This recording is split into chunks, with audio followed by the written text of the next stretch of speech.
A big hello and a very warm welcome to Brand Equity with me, Sonali Krishna. As you can see from the decor, I'm not in the studio. I'm in fact in the luxurious Rambagh Palace here for a very special occasion. Titan is launching its new collection and it is ultra premium. It costs about 40 lakhs 50,000 and the name of this iconic watch is called Jalsa. I'm joined by none other than CK Venkatraman, who has just unveiled this piece and is going to talk to me about why Titan, which straddles across the pyramid, wants to do this ultra premium, ultra luxury rather, offering called Jalsa, which has been inspired by Jaipur, I believe. And what is Titan's strategy going forward? Thank you so much, CK, for joining me right here on Brand Equity. Many congratulations on this, very, very exotic and luxurious watch. I know that you are looking to kind of enter the Oscars of watches in Switzerland. I'm not going to attempt to pronounce it, but I'll allow you to do so. A little bit about why Jalsa, what's this competition all about, and what does it do to brand Titan? So this competition is called GPHG, which is Grand Prix d'Horlogerie de Genève. Okay. So it is the grand prize Oscars of watchmaking, and it's in Geneva, which is sort of the center of world watchmaking. So it's a competition where experts across the world judge watches that have been created in that year, and there are 15 categories in which entries are received and judged and all that. Right. And we did it in our first attempt last year. Right. And this is our serious attempt, and we are entering two watches. One is a tourbillon in the tourbillon category. Okay. A tourbillon is a complication movement, Okay. which is our own that we created over the last 2 years. And the second is in the arts and crafts category, where Jalsa is entered. Okay. And the Jalsa is like a culmination of our efforts to step up our capabilities in watchmaking, Sure. from design to engineering to manufacturing, and a lot of detailing in which the overall capability of Titan Company has been lifted for us to play the game in the premium and bridge to luxury in a much bigger way, because our capabilities have lifted.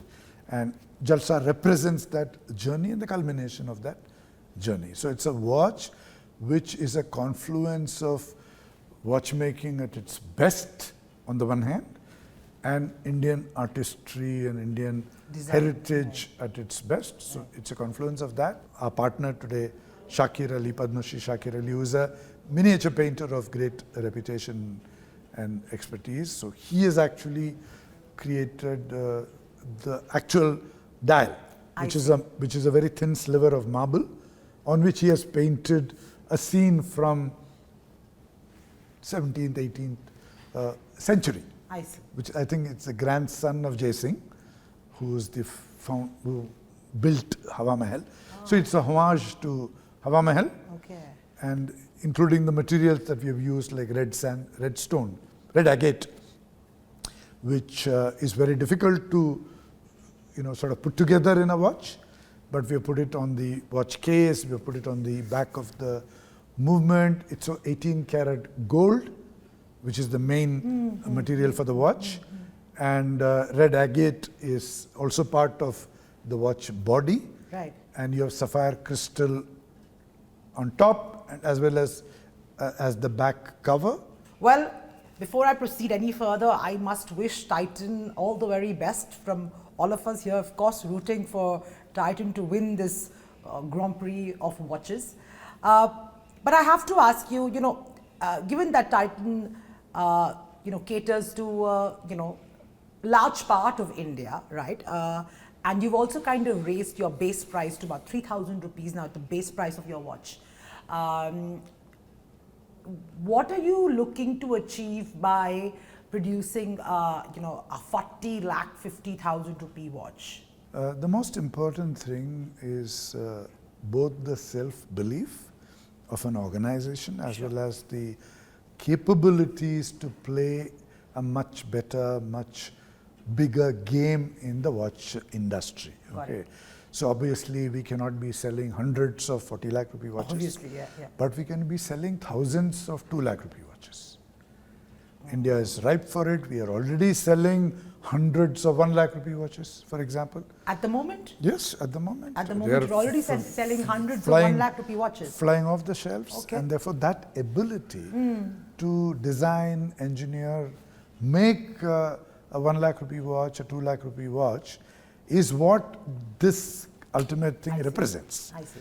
And for example, the watch that I'm wearing, can we take a look? It's a 45,000 rupee watch. It's called Squircle, and certainly lots and lots of these watches are being sold and attracting young people, and not just somebody who grew up with a Titan in the early 90s or something like that. Even somebody who was born in the 90s and who's just mid 30s today is buying, because finding this as a very, very fine expression of his personality. I find that fascinating. I thought that, this whole watches was going out of fashion because of the mobile phone. You seem to tell me a different story. Not at all. I think the growth of the premium segment of the Titan, premium part of the Titan brand over the last 7 years in general, and the last 4-5 years in particular, that growth rate has been exceptional, and it has been cross-cutting in terms of segments. So it's not just somebody who is a silver, who grew up with Titan, who's got a lot of affection for Titan, who's buying a 1 lakh rupee watch, but also somebody who's much younger, who is discovering the joy of wearing an analog watch, because our belief in the analog watch category has been forever. Sure. Right? We never lost that belief. And we knew that by innovating in the right spaces, by transforming the retail experiences, as well as building a very strong omni-channel strategy which is relevant for the younger people, and doing the right kind of branding in the right kind of places, is the way to keep the analog watch interesting, exciting for the younger audience.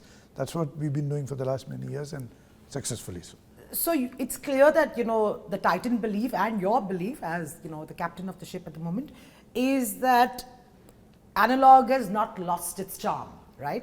But, given the way the shift towards, the smart watches is kind of taking place, people are getting more and more health conscious.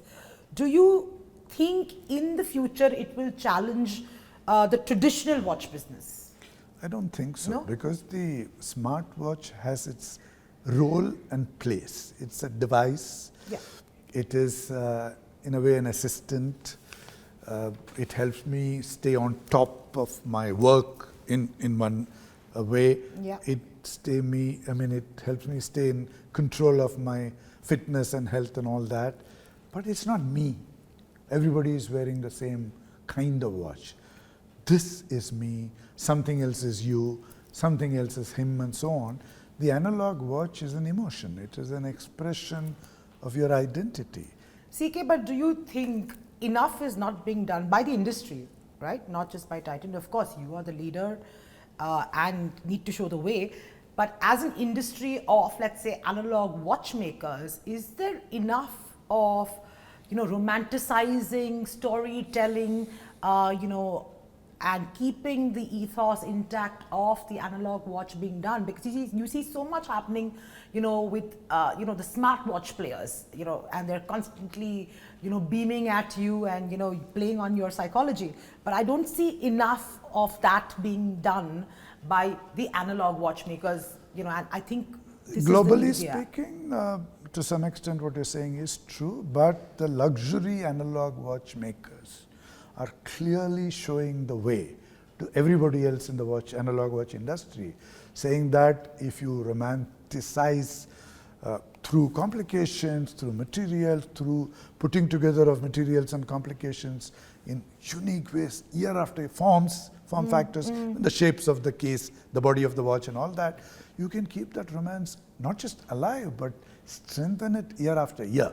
But the masstige, the players in the masstige segments globally Sure. have certainly,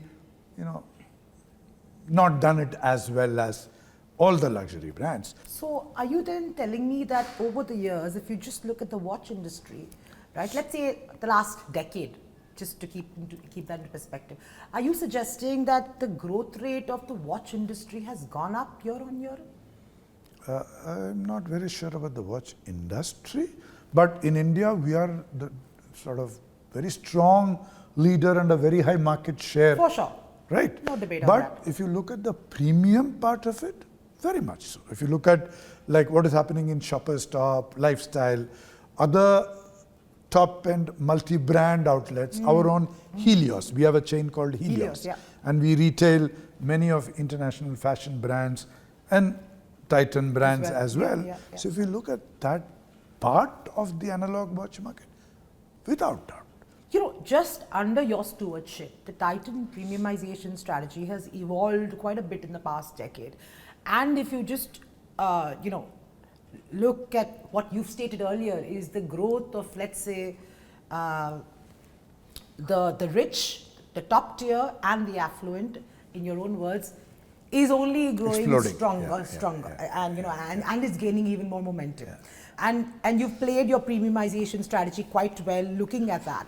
What, in your opinion, has the performance been in the last decade, and going forward, the next decade, how do you see that momentum go up? I think it's a really fabulous runway for Titan, the watch division, and for Titan brand in particular, because just look at what we typically call silvers in our marketing term. Silvers are the generation which maybe 50, 55 plus, all the way up to maybe 70. Okay. Now you just look at today the silvers in India who are in that age group, who without doubt their first watch would have been a Titan. Yeah. Their marriage watch would have been a Titan. Sure. Maybe a special watch that they bought when some milestone happened would have been a Titan. And they're so attached to Titan. Yeah. And they are now very wealthy. Yeah. So we're talking about millions of silvers, so very wealthy, who have nothing against Titan, everything for it in a way. Sure. Now, if we innovate, as we are innovating, if we continue to innovate in terms of products, retail experiences, branding and all that, these millions of people who already have a Titan, who are very affectionate towards Titan, are just waiting to buy the next innovation from Titan at 75,000 rupees, 1 lakh rupees.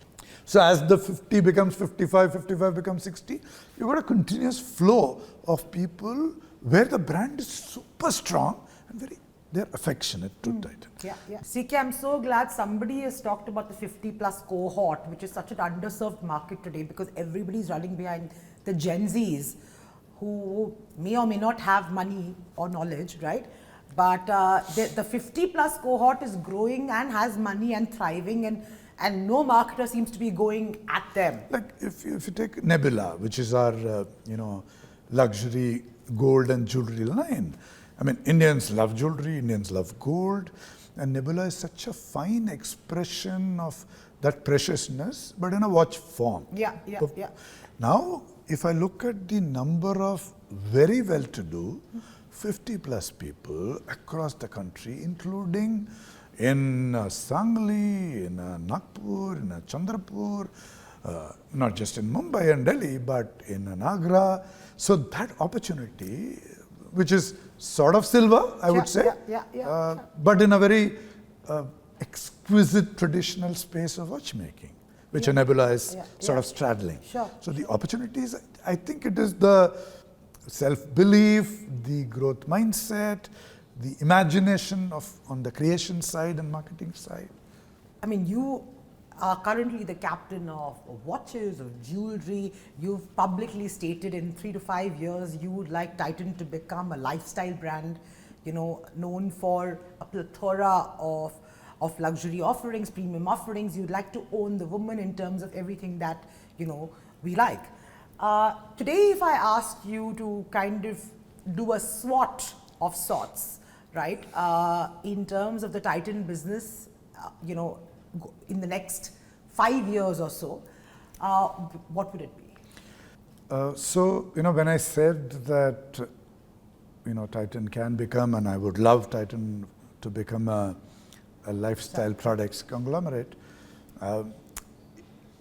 it is, all the pieces are there. Some are in the early stages of success.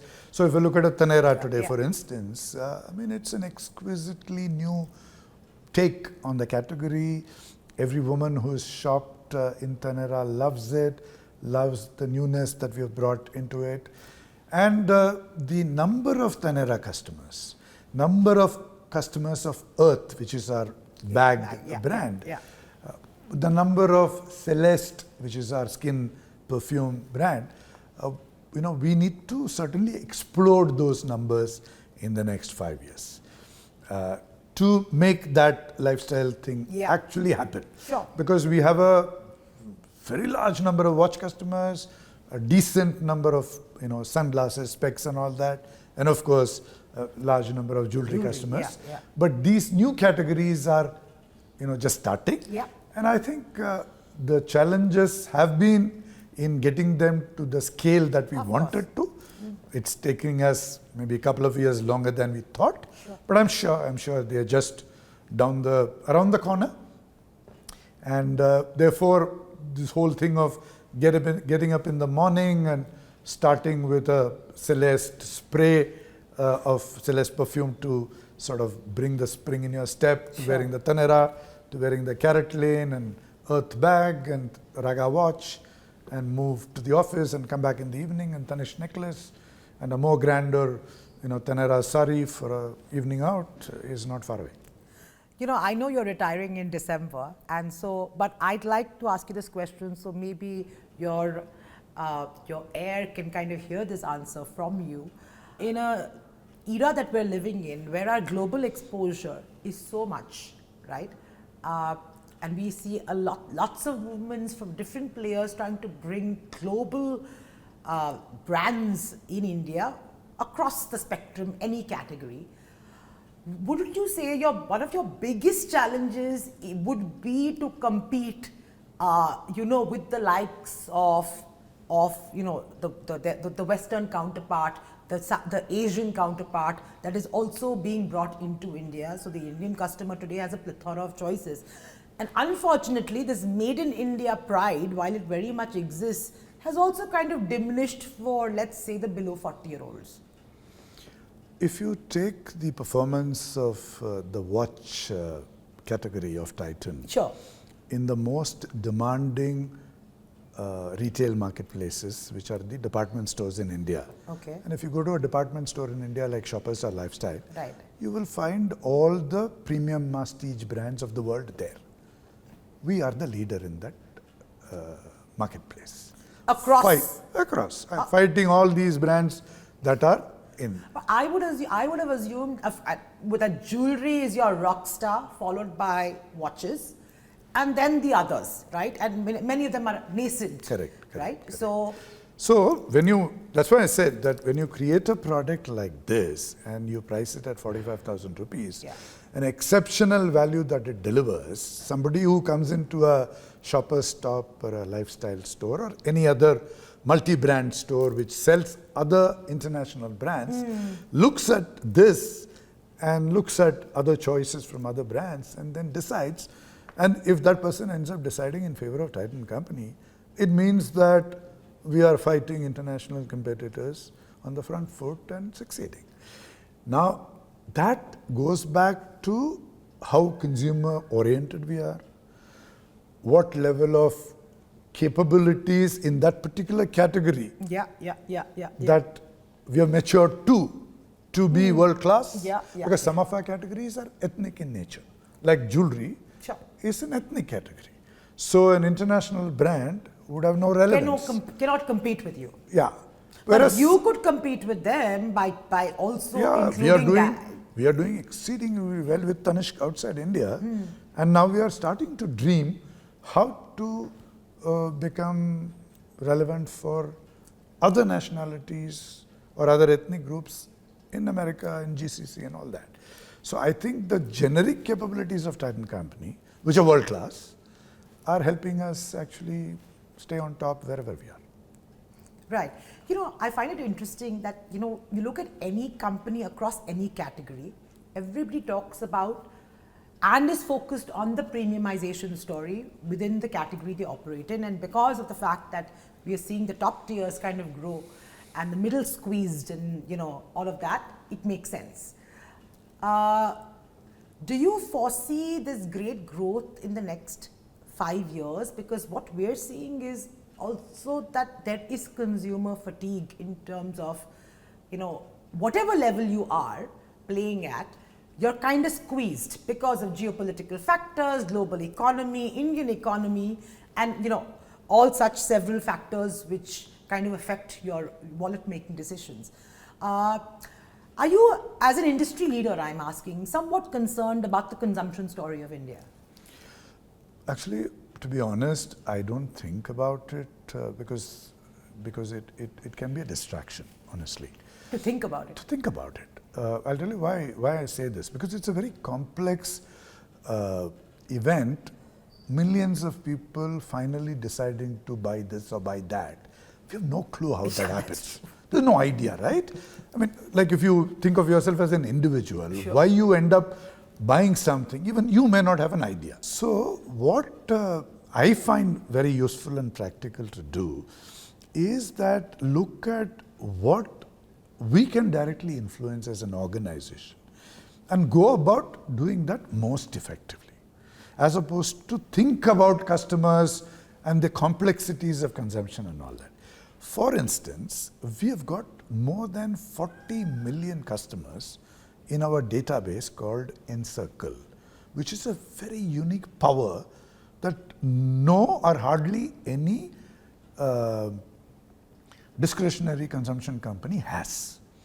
We have accumulated this over 2 decades, this database. So we know the purchase patterns of each customer, what kind of products she buys, when she buys, does she buy new products more often, does she buy during promotions more often. So there is a deep knowledge of 40 million plus customers that we have, which very few companies have. Second is we've got 20,000 plus salespeople working in more than 3,500 stores. We are an EBO company, exclusive brand retailer, with 95% of our sales coming from exclusive brand outlets. Therefore, I don't, and all of us really don't think about consumption challenges and all that. We just innovate and somehow use this power to reach to these millions of customers and make the best of our ability in that circumstance. And not get our heads and hearts be clouded by worries about the surroundings. Because the minute you let that happen, it comes in the way of the best you can do. But it's also important for industry leaders to call it, right? Like for instance, 2024 was a bad year. 2025 is poised to be a bad year. So you do more innovation. But at least you'd be in agreement with that. That was not in a particularly... I don't mean it in a... I'm just saying that you recognize it. Yeah, okay. You don't fuss over it. So when you look at, let's say, you look at consumers, right? And you've been a long-standing, brand ambassador of Titan, right? And you've also kind of seen the consumer pulse for, I would say, a few decades. What is the key change? What is fascinating to you in terms of how consumers have changed and are behaving? I think the most important thing is confidence in the future, and therefore the spending on things which are appearing to be beyond my current incomes, but I'm sort of using my future cash flows through EMIs or credit cards to acquire things today that I want today as opposed to someday. Yeah, last but not the least, I want to end my interview by asking you that it's been a great run for you. You've not just Titan, you're the man behind the Tanishq story and how you've created that iconic brand. everybody will remember you as the Titan man and the Tanishq man. What do you want to be remembered as? As a team guy who worked with a lot of people who together created magic, and somebody had to be on the cover of a magazine, and they chose me. Oh, come on, that's not It is true, you know, if you really look at it, and that's the way Titan is. Titan seriously believes in that principle, and it works for us. So you just want to be remembered as a team man. Come on, CK. I'm sure you have got such a powerful legacy, such a powerful legacy. I don't know about that. I mean, it's for other people to talk about me. I just want to be remembered. Like I said in a, I think, Economic Times article a year back, that one of the nicest guys they knew. And That's your legacy. yeah, that's what I would like to be remembered as. And in your long tenure of your super successful career, if you had to look back and give, let's say, a 25-year-old CK some sound advice sitting at this vantage point, what would it be? I mean, enjoy, life. Love what you do. Don't worry so much about searching for, what you would, the distinction between doing what you love versus loving what you do. You should love what you do, and doing what you love will come down the road. Thank you so much, CK. Truly a pleasure, and all the very best for Jalsa as it makes its grand entry in the competition, and more power to you personally and of course the Titan company. Thank you very much. Thank you for this lovely conversation. Thank you.